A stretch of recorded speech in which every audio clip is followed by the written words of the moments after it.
Bismillahirrahmanirrahim. Assalamualaikum warahmatullahi wabarakatuh. Alhamdulillah. Bagaimana kabarnya teman-teman hari ini? Sehat? Semoga teman-teman semua selalu dalam keadaan sehat dan semangat, karena hari ini kita masih akan melanjutkan kegiatan belajar kita pada mata pelajaran Akidah Akhlak di kelas 2. Hari ini kita akan belajar tentang Asmaul Husna. Namun alangkah baiknya sebelum kita belajar, kita awali dulu dengan membaca doa bersama-sama yuk. Bismillahirrahmanirrahim. Rabbi zidni ilma warzuqni fahma. Amin.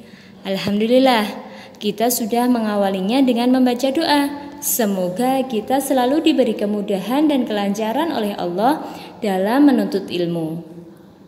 Apakah teman-teman sudah siap melanjutkan kegiatan belajar kita hari ini?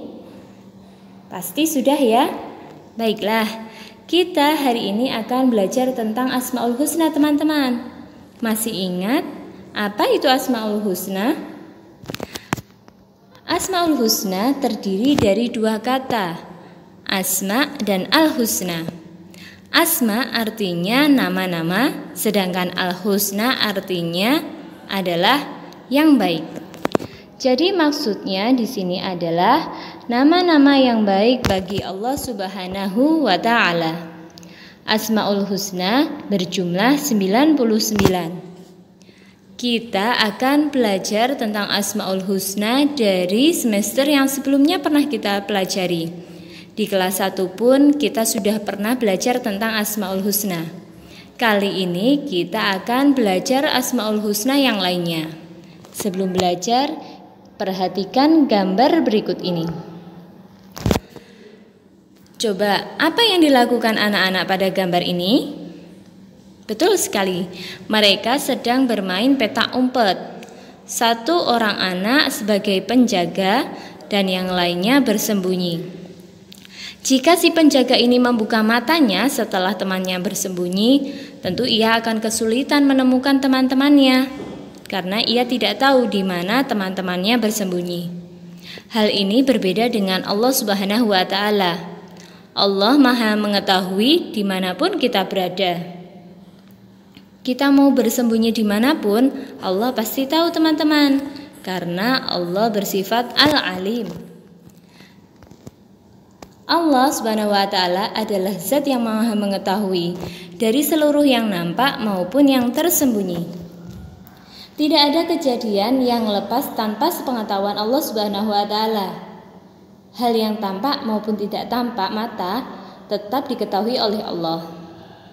Pengetahuan dan kekuasaan Allah sangat luar biasa. Pengetahuan dan kekuasaan Allah Subhanahu wa taala tidak terbatas. Bahkan pengetahuan Allah Subhanahu wa taala tidak cukup jika ditulis dengan tinta yang terbuat dari air yang ada di seluruh samudra.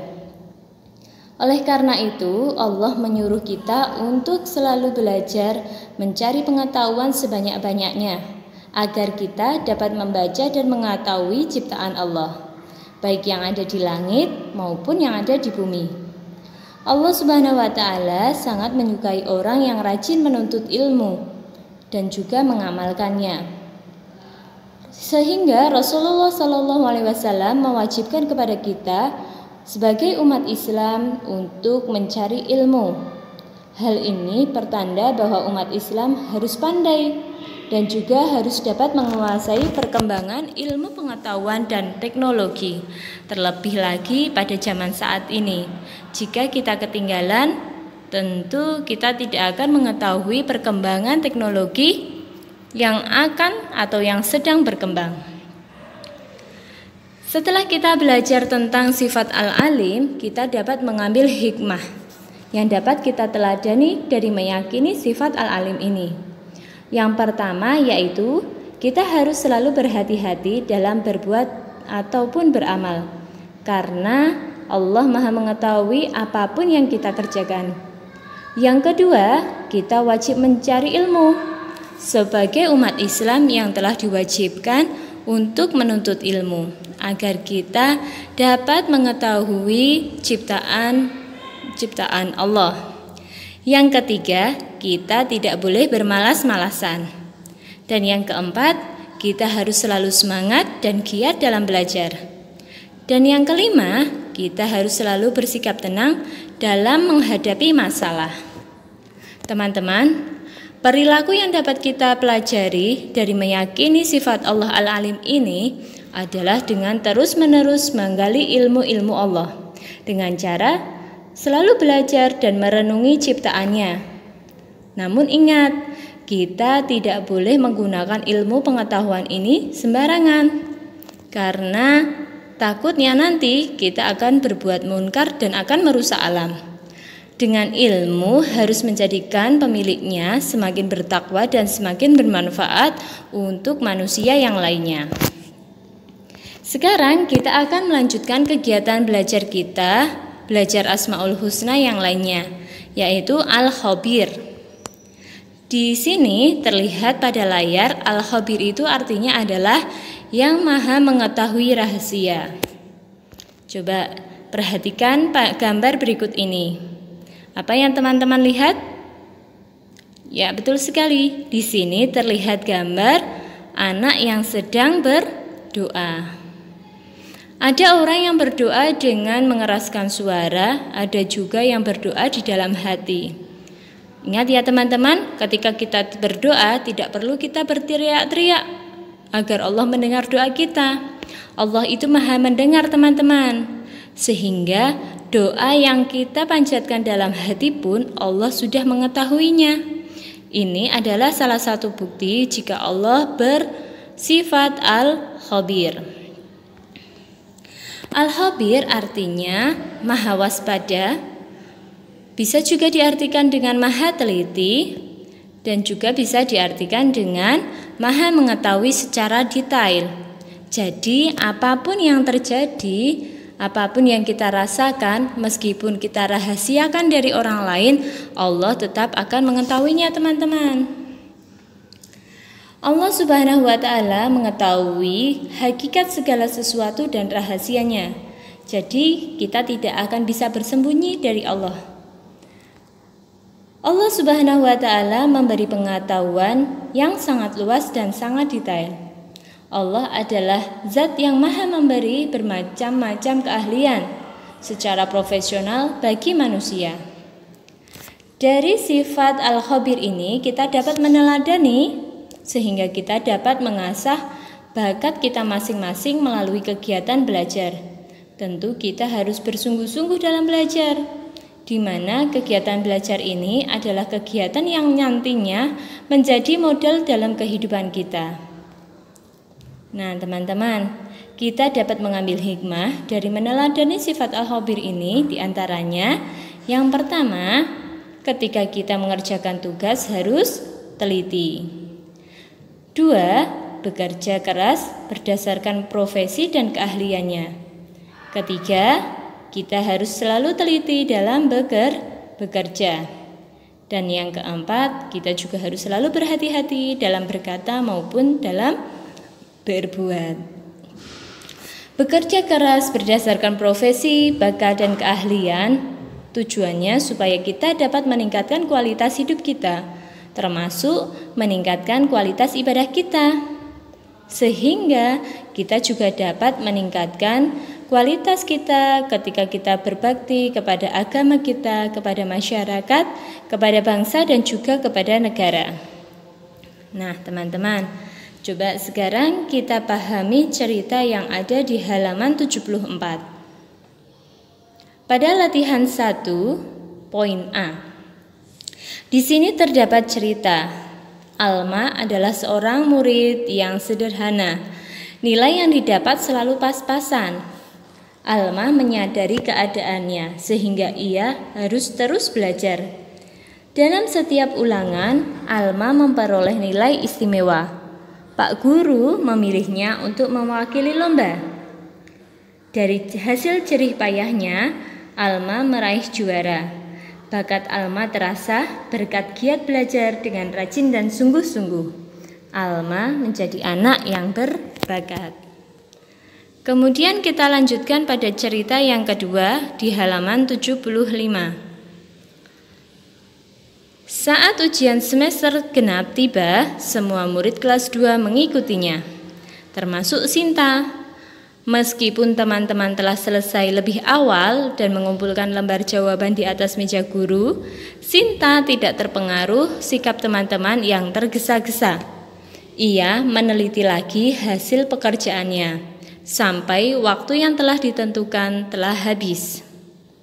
Dan cerita yang ketiga kita simak yuk.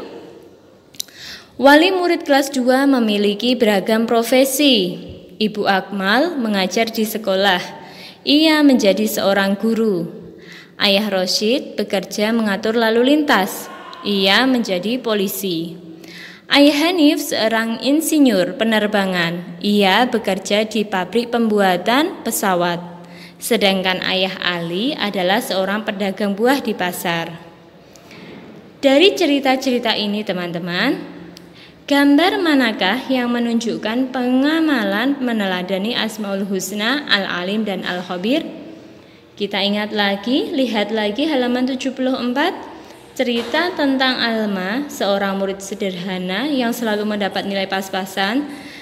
Tapi ketika ia ditunjuk oleh gurunya untuk mewakili lomba, ia dapat meraih juara. Itu berkat ia belajar dengan sungguh-sungguh, dengan giat. Hal ini menunjukkan bahwa Alma meneladani sifat Al-Alim. Kemudian pada cerita yang kedua, pada saat ujian semester, Sinta tidak terburu-buru mengumpulkan lembar jawaban di meja guru. Ia mengulang lagi dan meneliti lagi hasil pekerjaannya sampai waktu yang telah ditentukan habis.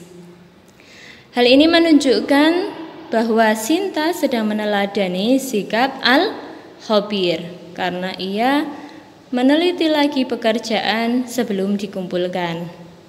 Dan yang ketiga adalah cerita keberagaman profesi yang dimiliki oleh wali murid kelas 2. Keberagaman profesi yang bermacam-macam. Ini juga menunjukkan meneladani sifat Al-Khabir. Sesuai gambar yang sudah kita pilih, mengapa gambar-gambar tersebut menunjukkan pengamalan dan meneladani Asmaul Husna, Al-Alim, dan Al-Khabir? Tadi kita sudah menyebutkan alasannya ya.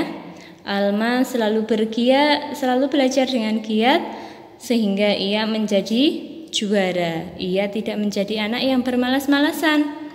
Kemudian gambar yang kedua, ini adalah bukti bahwa Sinta sedang meneladani sifat Al-Khabir, yaitu dengan meneliti, ia tidak tergesa-gesa dan melakukannya dengan sungguh-sungguh. Kemudian gambar yang ketiga adalah gambar yang menunjukkan bahwa orang tua atau wali murid kelas 2 di sini meneladani sifat Al-Khabir. Mereka bekerja keras berdasarkan profesinya masing-masing. Nah teman-teman, coba kita jawab yang nomor 3. Apa yang akan kamu dapatkan jika kamu meneladani Asmaul Husna, Al-Alim, dan Al-Khabir? Setelah kita belajar Al-Alim dan Al-Khabir, kita bisa meneladani bahwa kita harus selalu bersungguh-sungguh dalam belajar, harus selalu semangat dalam belajar, tidak tergesa-gesa ketika mengerjakan tugas, dan juga harus selalu menghargai apapun pekerjaan orang lain. Kita tidak boleh menghinanya ya. Nah teman-teman, sekarang coba kerjakan halaman 75 hingga 76 sebagai tugas. Kerjakan latihan 2 yang ada di halaman tersebut. Kemudian foto dan kirimkan tugas di atas kepada Bu Guru melalui WA. Nah, untuk kegiatan belajar kita Akidah Akhlak hari ini cukup sekian. Terima kasih teman-teman sudah semangat mengikuti kegiatan belajar hari ini. Bu Ima tunggu kiriman tugasnya ya. Dari Bu Guru cukup sekian. Wassalamualaikum warahmatullahi wabarakatuh.